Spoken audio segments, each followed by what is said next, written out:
When somebody asks what I do for a living, I say that I like to snowboard. The sentence, "I'm a professional snowboarder," doesn't roll off my tongue. There's so many other things that I like to do. So to just say I'm a professional snowboarder, it seems very singular. Yeah, Gio. It's not a singular profession. There's a lot of things that come with being a professional snowboarder rather than just snowboarding. What drives me is the experience, the passion, and the people, and the work that goes into it. My name is Jill Perkins. I am from Moore Park, California, and I am a Virgo.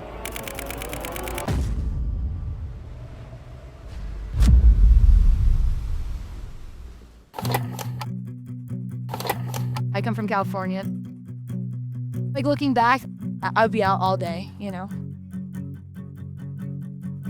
I was really into sports, like all sports.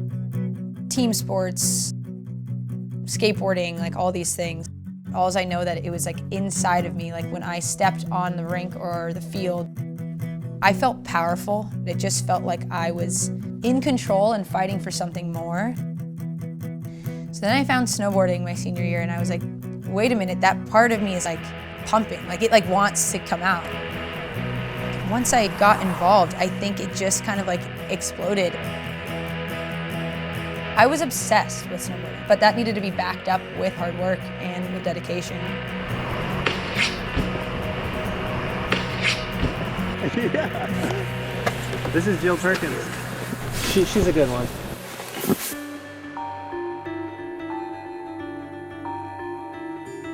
So this is Sugar House Park, located in beautiful Salt Lake City. So my first apartment was like less than a mile away. I moved here when I was just turning 20. I was like 19, 20. Like, the mountains here are so great. I mean, if you look at the billboards, it's best snow in the US. I told my parents, I was like, yeah, I'm gonna move for school. I didn't even really know the world of like professional snowboarding, especially like the street side of things. I remember my dad called me and he was like, what's your plan? And I remember telling him like, well, I wanna win Rookie of the Year. Like, that's my goal. Once I won that, I remember him calling me and just being like, okay, you did it, like what's next? And I was like, I wanna get a cover. And so then I like worked hard and then that happened. Like if I, you know, like focus and set my mind to something, there's a high chance if you work hard that you can attain that. I wanna prove to myself that I can get these things done and, you know, buckle down and like figuring out my niche and like what I like to do in street snowboarding. The next step was like, I want to go pro.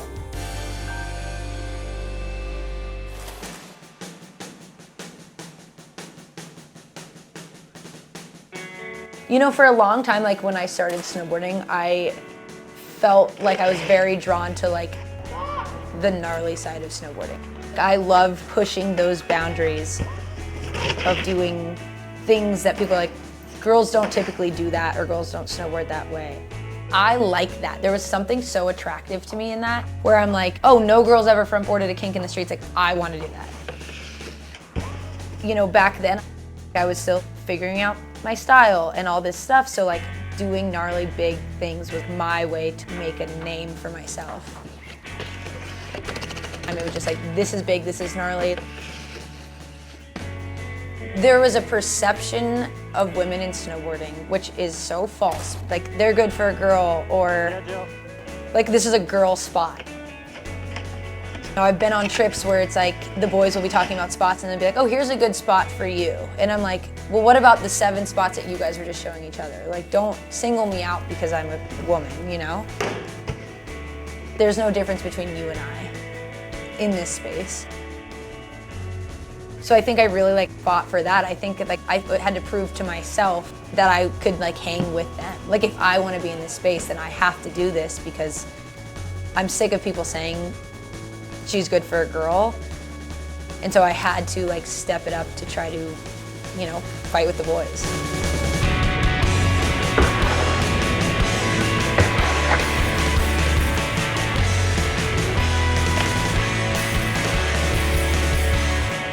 I think I'll always be trying to like have that perfect part, and you got to enjoy the process because it's really not for everybody, and that's cool too. That like drove me for a really long time, and it still does in a way, but now I've hit a point where I'm like, not everything needs to be so damn gnarly. I'm more experienced, so I know like what's at stake, but putting myself out there and trying new things and scaring myself is a huge part of what I do. So I think losing that would almost be like death to a part of me in snowboarding that I don't know if I'm ready to accept.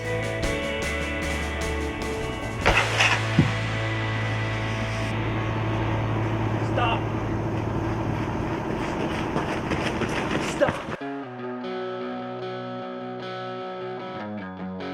Traveling and filming have been life-changing because it does have this creative aspect, and I think I've always been drawn to that. You get to choose what you're going to snowboard on, and you get to choose how you want to snowboard.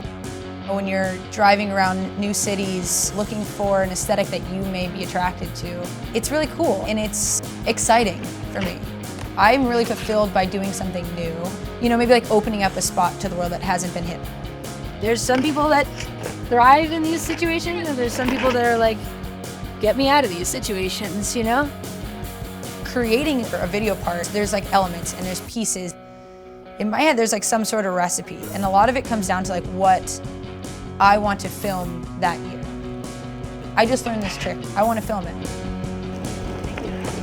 It's really cool and it's fun, and when you find a spot online or driving by and then you come up with a plan and then you execute that plan and it works, you can't recreate that feeling.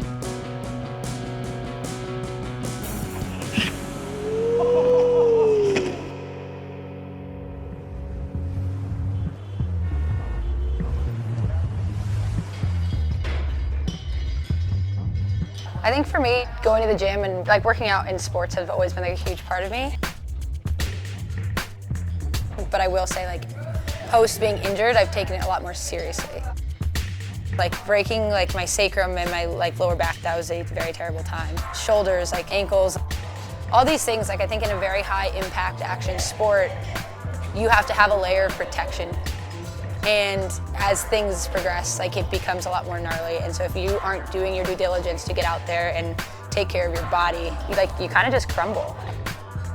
The level of snowboarding right now is just at an all-time high for like the women and stuff. And without honing in on the gym, I'd be injured way more. I like wouldn't have the stamina I do. So like being in the gym kind of gives me the confidence to know that I can like make it through a day out there.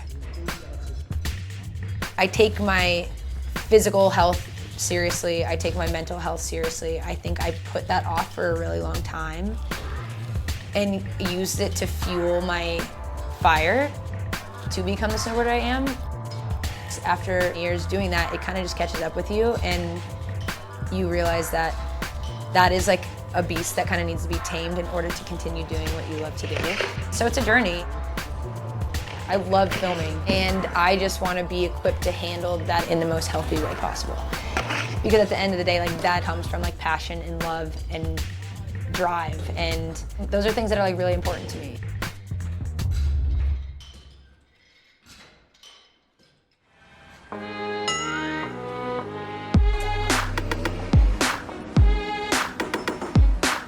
When I was a kid, I think like my first love was skateboarding.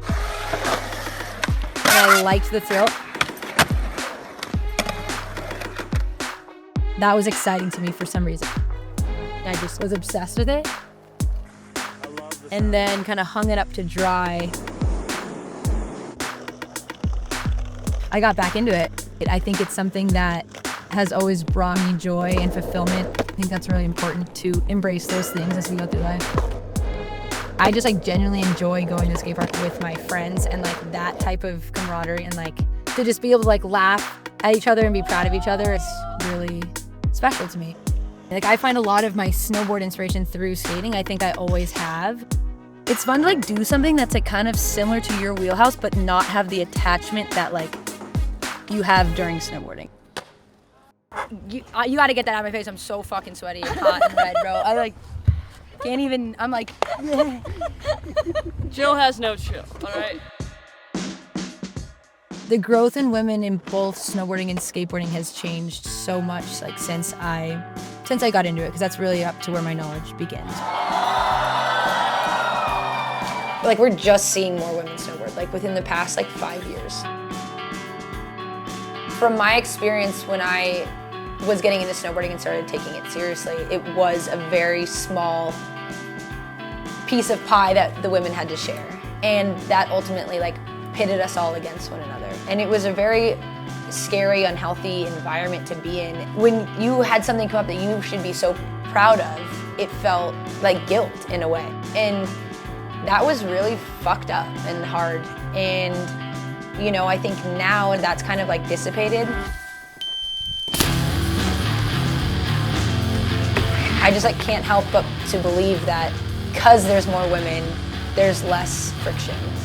And I think if we were able to expand that even more, I think we would see progression absolutely through the roof, even more so than we're seeing now.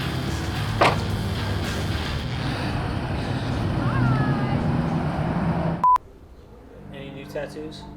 No, but this one's my favorite one of my dog.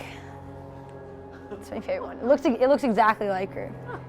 For a long time, one of my biggest fears was coming out to the community or my team managers. I think everybody has their own experiences, but talking to some of my peers, they're like, oh my gosh, I didn't even realize that was a hang up. I remember being so nervous. And I think my fear of just being put in a box and identified as that rather than who I am was scary. And then when I did come out to my team managers, they didn't really bat an eye. And my relationships have gotten even stronger because I could fully be who I am, and they accept it and are so kind.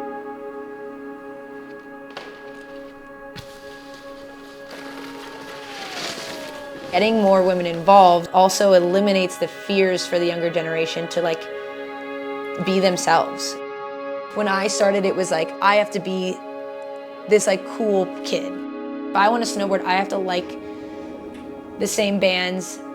I have to laugh at the same jokes. Or you had to be hot. There was lanes that were chosen for you. And now you can now find your own niche and be your own weirdo.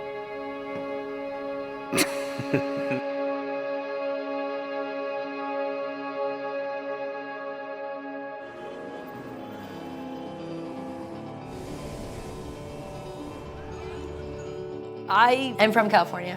I never thought I would ever come back to California. When I do this, I'm able to just shut my brain off. And I think that's another reason why I really like it, especially working in a space where my internal dialogue is a lot of the times self-attacking. And I think now I can hyper-focus on something.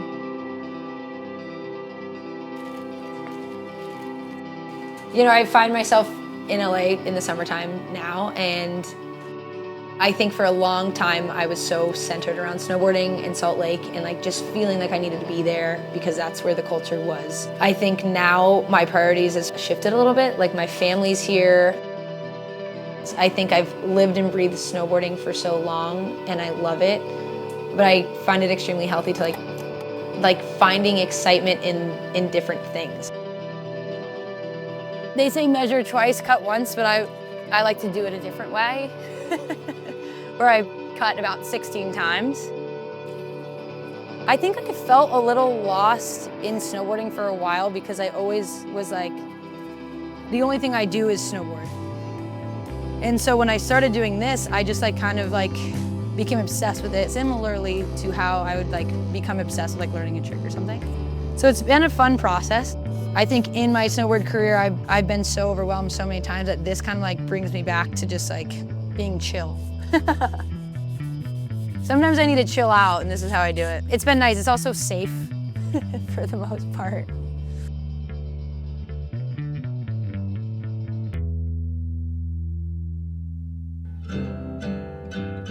It's nice when somebody reminds me that I've been a professional snowboarder for a long time. It has taken me a long time to appreciate and be proud of myself for the things that I've done within the snowboard community.